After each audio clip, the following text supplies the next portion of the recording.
우리가 히브리서 9장의 말씀을 읽는 날입니다. 이 9장의 내용도 옛 언약과 새 언약을 비교하면서 한편으로는 공통적인 것들이 무엇이고 한편으로 어떤 면에서 차이가 있는가 하는 것들을 설명해 주는 말씀의 내용입니다.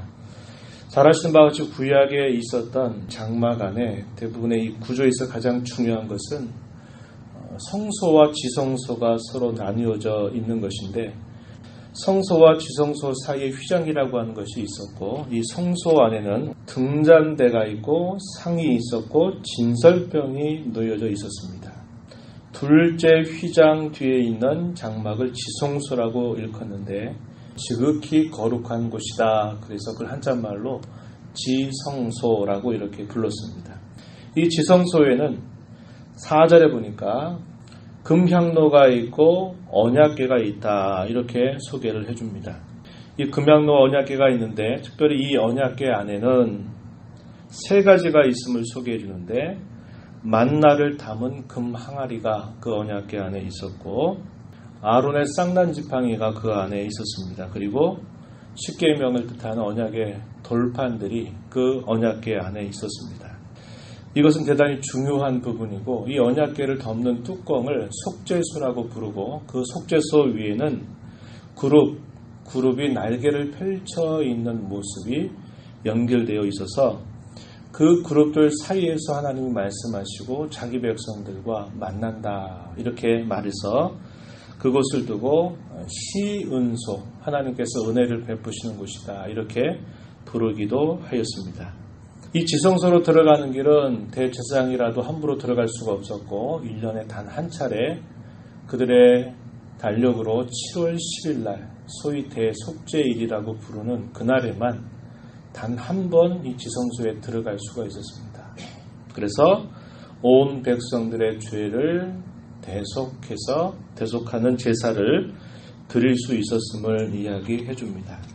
언약궤 안에 있었던 이 금 항아리, 예를 들면 만나를 담은 금 항아리 같은 경우에는 하나님께서 자기 백성들을 광야를 이끌어 가시는 동안에 그 백성들을 먹이셨던 것을 그 백성들로 하여금 기억하게 하신 겁니다. 하나님이 약속의 땅에 도착할 때까지 하나님 그 백성들의 양식을 끊임없이 공급해 주시는 하나님이시다라는 것을 이걸 통해서 보여주었고요. 아론의 쌍난 지팡이가 세워지게 된 이유는 모세와 아론에 대한 지도력에 대해서 많은 사람들이 반항하고 반영했던 그 일들에 대해서 하나님의 권위가 거기와 함께하고 있다라는 것을 보여주는, 지도자의 권위를 상징해주는 뜻이 있었습니다. 그리고 언약의 돌판들이라는 것은 그들이 하나님 앞에 구별된 언약의 백성들로서 자신들이 하나님의 백성답게 어떻게 살아야 될 것인가에 대한 삶의 규범을 보여주는 중요한 내용이 되고 있는 것입니다. 그래서 이 언약궤 안에 담았던 이 모든 내용들은 하나님과 자기 백성과의 관계에 있어서 대단히 중요한 부분들을 상징적으로 그들이 기억하게 하시기 위해서 보관을 하도록 하셨다고 하는 것입니다. 성령이 이것을 통해서 보여주시고자 하시는 요점이 무엇인가 설명해 주기를 8절 가서 보면 이렇게 말합니다. 성령이 이로써 보이신 것은 첫 장막이 서 있을 동안에는 성소에 들어가는 길이 아직 나타나지 아니한 것이다. 여기서 말하는 성소는 지성소를 뜻하는 말입니다. 구약시대에 드렸던 그 모든 제사와 그 성전의 모습 속에서는 언제든지 자유롭게 하나님 앞에 나아갈 수 있는 길들이 제한이 되어 있었다라는 것을 말해줍니다. 그것은 마치 비유와 같은 것이다 라고 설명합니다.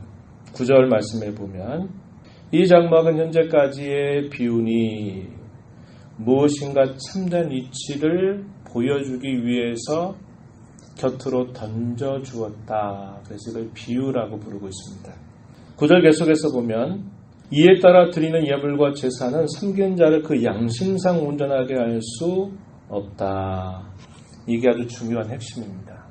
구약에 살았던 많은 백성들이 그 제사 자체로 그들의 모든 죄에 대해서 온전히 깨끗함을 입을 수가 없었다. 그것은 단순히 육체의 예법이었다라고 이렇게 말합니다. 10절 가서 보시면 먹고 마시는 것과 여러 가지 씻는 것과 함께 육체의 예법일 뿐이며 개혁할 때까지 맡겨둔 것이다.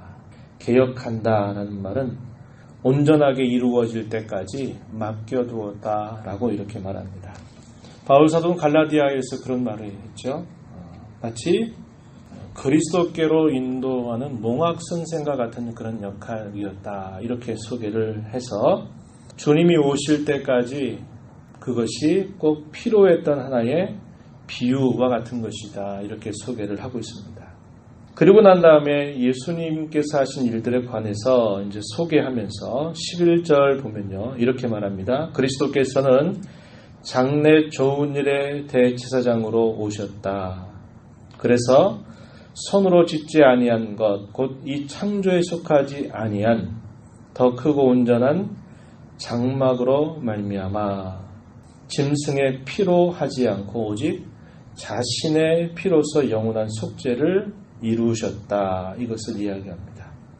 예수님께서 죽으신 것은 성전에 가셔서 죽으신 게 아니라 영문 밖에 골고다라고 하는 언덕에서 자신의 몸을 찢고 피를 흘리셨습니다. 그것을 두고 이 히브리서를 기록한 사도는 설명하기를 그것은 하늘의 참성소에 들어가신 것이다 라고 이렇게 말하는 겁니다.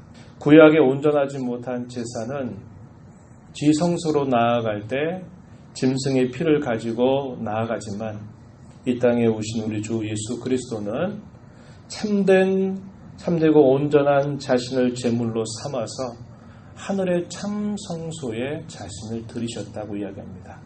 그래서 구약시대에 무수하게 많이 반복되었던 그런 제사를 더 이상 반복할 필요가 없고 그분의 죽으심과 부활을 통해서 온전히 그 단 한 번의 제사를 통해서 영원한 속죄를 이루셨다. 이 사실을 이야기하고 있습니다.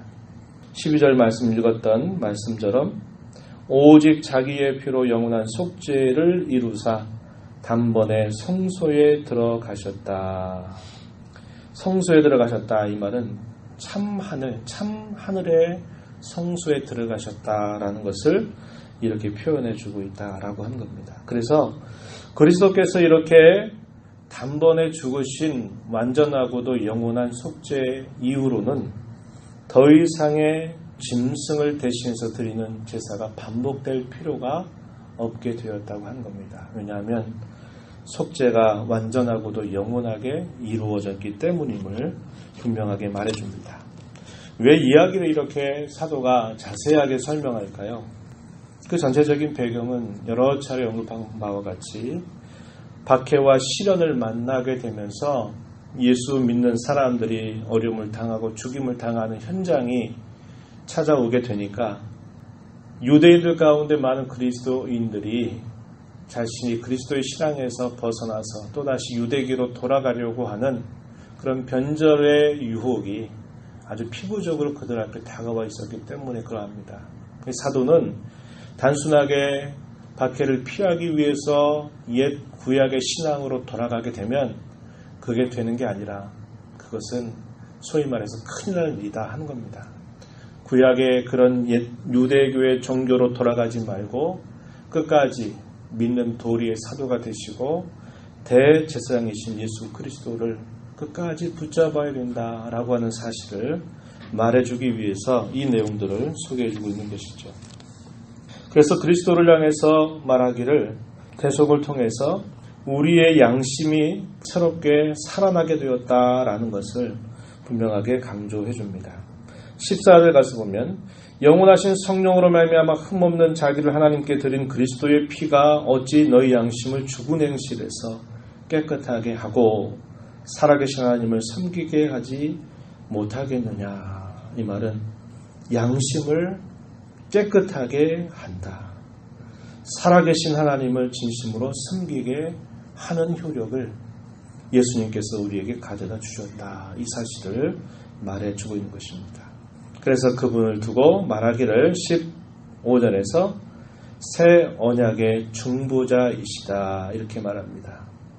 새 언약은 신약을 말하는 것이고 중보자는 하나님과 사람 사이에서 화해를 일구어내는 그런 역할을 맡았다. 그래서 그걸 중보자라고 부르고, 예수님이 중보자로서 이 땅에서 그분에게 주어진 일들을 다 완성하심으로 말미암아 우리가 하나님의 면전에 자유롭게 나갈 수 있는 길들이 활짝 열리게 되었다. 이 사실을 이야기합니다. 그러면서 주님이 왜 죽으셔야만 했는가에 대한 내용을 우리가 잘 아는 유언이라고 하는 것에 빗대어서 설명해 줍니다. 유언장을 썼다 이 말은 살아있는 동안은 그 유언의 내용들이 효력을 발휘하지 않습니다. 효력을 발휘하기 위해서는 반드시 그 유언장을 쓴 사람이 죽었을 때 그것이 효력을 발휘하게 돼 있다라고 하는 것입니다. 그래서 주님의 죽으심을 통해서 주님이 약속하셨던 그 모든 유언의 내용들이 분명한 효력을 나타내게 되었다라는 사실을 말하면서 그리스도의 죽으심이 반드시 필요했었다라는 사실을 설명해 주고 있는 것입니다. 그러한 주님의 은혜로 말미암아 오늘 우리가 주님 앞에 나아갈 때 우리가 짐승을 가지고 주님 앞에 나아가는 것이 아니라 주께서 우리를 대신해서 우리를 위해서 죽으신 그 대속을 믿음으로 바라보면서 언제든지 주의 면전에 나가서 우리의 더러워진 양심을 깨끗하게 씻을 수 있는 길을 활짝 열어 놓으셨고 우리의 모든 죄와 허물로부터 언제든지 다함이 없는 샘처럼 솟아나는 그리스도의 보혈로 깨끗하게 되는 그 길들이 저와 여러분 앞에 활짝 열렸다고 하는 사실입니다. 그래서 우리가 하나님을 섬길 때 그저 겉모습만 건성건성 섬기는 자세를 가지면 안 되겠고 우리의 양심을 되살려주신 하나님 그리고 우리로 하여금 참마음과 온전한 마음으로 하나님을 섬기게 하시는 그 은혜를 받은 자답게 하나님을 우리의 마음 다하여서 섬기는 신앙의 걸음을 잘 걸어가는 저와 여러분이 되어야 함을 우리는 배우게 되는 것입니다. 이 하루를 또 주님께부터 받아서 또 하루를 살아가는 저와 여러분 주께서 우리를 위하여 활짝 열어놓으신 그 구원의 길로 인해서 감사하고 기뻐하면서 그 은혜 받은 자답게 우리가 모든 죄의 더러운 행실로부터 벗어나서 주님 온전히 섬겨가는 일들을 집중하고 또 감당해가는 우리 모두가 되기를 진심으로 바랍니다. 하나님 아버지 감사드립니다. 이 새벽 시간에도 저희들을 주께로 인도하셔서 찬송과 말씀과 기도함으로 또 이 하루를 주 앞에서 시작하게 해주심을 감사드립니다. 우리 바깥에서 이루신 하나님의 구원의 놀라운 역사가 그 효력이 오늘 저희들에게 미치게 해주셔서 짧은 인생을 사는 동안 저희들이 존귀한 하나님의 자녀의 신분을 가지고 살게 하시고 예수님을 믿음으로 말미암아 우리의 죽은 양심을 다시 되살리시며 우리의 모든 죄와 더러움을 씻는 정결한 샘을 열어주신 그 은혜를 늘 감사하면서 믿음으로 늘 하나님의 면전에 서기를 좋아하고 즐거워하며 자원하는 그런 마음으로 주님을 섬겨가는 저희 모두가 되게 하여 주시옵소서. 오늘도 우리 가정에서 일터에서 또 흩어진 삶의 자리에서 하나님의 거룩한 자녀답게 살아갈 수 있도록 힘과 능력을 지혜를 더하여 주시옵소서. 은혜의 보좌 변화와 강구하는 심령들 용납하시고 기도 가운데 하나님을 배우는 귀한 시간 되게 주옵소서. 예수님 이름으로 기도하옵나이다. 아멘.